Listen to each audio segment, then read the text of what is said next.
Hi everyone, this is Charmander, and in this video, I'm going to be talking about why it's important that you recruit the correct players into your alliance. One of the reasons why I decided to make this video is because we just finished Island Raid, and I got massively stressed out looking at the different alliances that we ended up having as allies. Now, they're great people, they're really nice. The problem is they did not build their alliance correctly. Speaking of Island Raid, it was actually my alliance's first time ever getting first place in Island Raid. So, hooray for us because it's taken us almost 6 months to get our first place IR win. To add to the cherry on top, and I was not intending to do this at all. I don't know what happened. I think I was just fighting so much during that event that my kills accumulated that I actually ended up with the most amount of kills during the event. This has never happened before in any PvP event. The highest I've ever gotten was rank 10, and this was in GW before. So super cool to be first place in the event with a team and also have that personal achievement myself. But as mentioned earlier, we had some friendly allies in this game and we were trying our best to help them rank higher. Some of them did end up getting to second place. However, our other allies were not so lucky. So the biggest problem that our allies had in this game is they did not have any proper rally or garrison heroes. I kept seeing weird stuff happening during this game. And it's not just them, it was also their opponents. Now, their downfall, along with our allies, is they were also using the incorrect garrison and the incorrect rally when they were fighting. So my allies and them were fighting this whole Island Raid event, and I kept seeing them do weird stuff. The most common thing I was seeing was people using Miyamoto, and he was being used for the purpose of both rally and garrison. So people were using Mia with Thunder, for example, for rallying and also for garrison. I can kind of see the logic because Mia will do the damage while Thunder will do the healing and the defensive capabilities, but Thunder is not a rally hero, so please do not use him for rallying. Yes, he used to be a good garrison hero, but the only time you would ever use Thunder now for garrison is if you're fighting at Fearless Warzone, and you must pair him up with Victor. That is the only time this is acceptable as a combination. Any other combination with Thunder is not acceptable for the purpose of garrison anymore. I don't want to see Thunder being paired up with Tom, and I know, the logic is they're both gonna double heal and they have lots of defensive capabilities, but the problem is, as you can see, they don't deal any damage, so you're just sending your troops to the hospital while the enemy is getting kills off you, they're getting points, and you think you're doing proper garrison when actually you are not. And of course, I saw people who are field players using Miyamoto and Adat together, so this pair is for field. Now, I do understand that the longer Adat fights in the field, the more her infantry squad attack goes up, especially if you've been doing it where it can increase all the way to 44%. So I can see the logic, and maybe back in the days she was acceptable for the purpose of doing infantry rally, but that's no longer the case. Please do not use her for rallying. She is a field hero. She's pretty good in the field. She's not the best anymore like she used to be, but she's still pretty damn good just because she's so fast. So who should you recruit instead, and what should each alliance should have? Every alliance needs to have one player for the purpose of rallying and one player for the purpose of doing garrison. Now, for infantry specifically, as I mentioned in previous videos, if you are doing rally, then that player should definitely be using Stella as their rally captain. The best partner with Stella for the purpose of rallying is actually going to be Eddie. Now, if you don't have Eddie, Bodala will work just okay as the second best pair with Stella. Now, for the purpose of garrison, the best one at the moment for infantry is actually the combination of Rigoro and Riven. However, they just announced the new infantry heroes,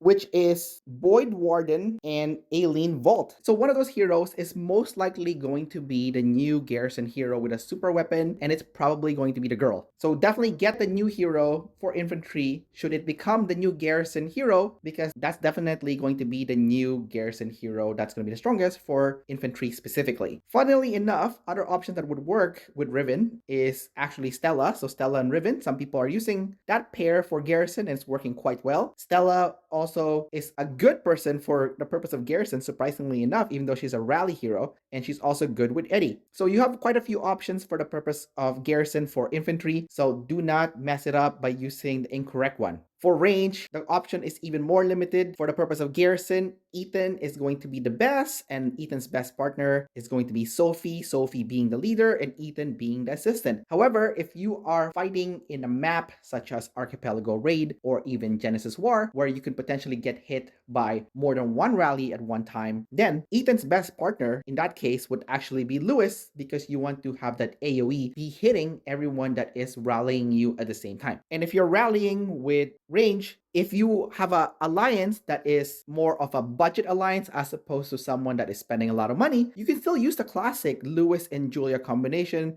with Julia being the leader. And this is going to be the most budget rally pair for range that you can put together. And it's gonna work just okay. It's still better than using freaking Miyamoto for every single thing in the game. Miyatard should not be used for rally and Garrison, period. Another amazing pair is Julia and Bard together, with Julia being the leader so that Bard can do extra damage once the enemy has been silenced with Julia's silence debuff. The absolute best rally pair now in the game, but it's really expensive, so it is only viable if Bard is fully transcended, is with Ethan, who must also be fully transcended as well. So fully transcended Ethan and fully transcended Bard is actually the best rally pair in the game. Most alliances will not have this combination because it's just way too expensive. This is something that you're most likely to see in the Apex Warzone. Now, I do play mainly in the Fearless Warzone. I've played a little bit in the middle one. I think it's called the Elite Warzone, but this pair you don't see at all in the lower brackets. Now, if you are Ryder, the best Garrison is going to be Chasey, of course. And Chasey's best partner for the purpose of doing Garrison is going to be Felix as the best partner. And the second best partner for Chasey is going to be Elena. For rallying, the best pair is going to be Rubina. And Rubina's best partner is going to be Daryl. And her second best partner is going to be Elena. So those are amazing partners for the purpose of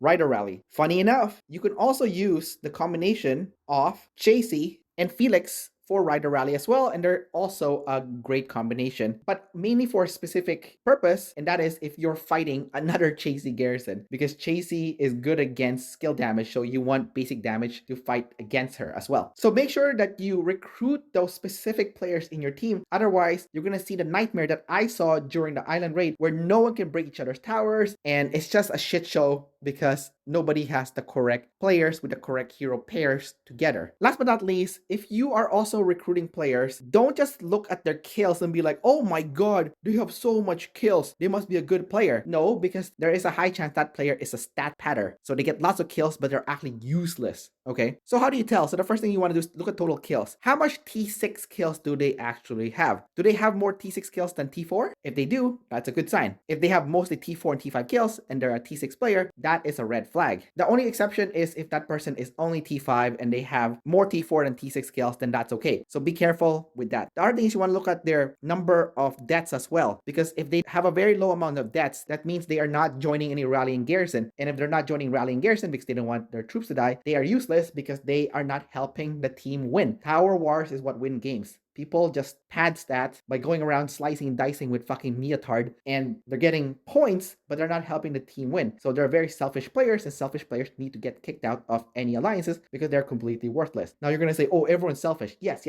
it's true. Everyone is selfish. But you should have players that's at least 40% a team player and 60% selfish, at least. So they should take their troops that's not their main troop type. So let's say they're infantry main, they're using Miatard and a Dud, or Miatard and Bodala, slicing and dicing the field, hiding behind shelters like a fucking pussy. They should be using their range to fill range rallies or range garrisons, and using the Rider to fill Rider rallies or Rider garrisons. Now that is still a selfish player because they're going around trying to bloat their stats by getting kills. And, you know, I'm just making fun of those players because essentially you still need to do that, obviously, to earn war meets war points and get those rewards. So it's fair. That's why I'm saying 60% selfish, 40% team player minimum. Ideally, it's 50-50, with 60% being a team player and 40% being selfish. So something like that is okay. But when they're just purely a selfish player, you need to get rid of those trash players. My alliance has done a serious audit in our team, and we have gotten rid of those trash players. We actually had one who was one of those infantry players that's slicing and dicing, hiding behind shelters, moving around so fast, putting lots of speed horns under freaking Miyamoto, thinking they're clever, and completely useless. The moment we kicked that guy out, we won GW first place, IR first place. So it does make a big difference to get rid of trash players, because keep in mind, those trash players will also bloat your matchmaking,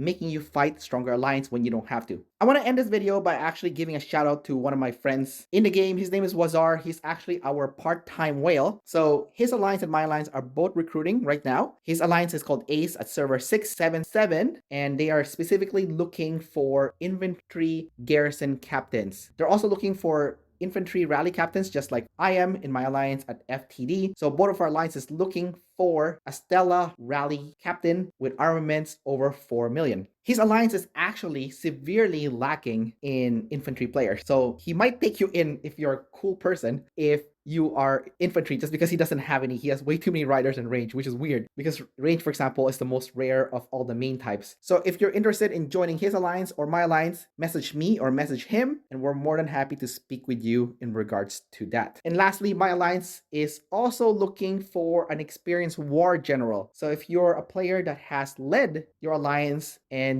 led them to victory, you know what you're doing, and you want a fresh start in an alliance with me and the rest of the FTD team, feel free to message me in game as well, and I'm more than happy to speak with you, as we are looking for an experienced war general, especially if you live in Asia or Europe time zone, just so we can cover all bases, because a lot of our war generals right now do live in North America. Anyways, that's about it for this video. Don't forget to like and subscribe, and I will see you next time. Bye bye.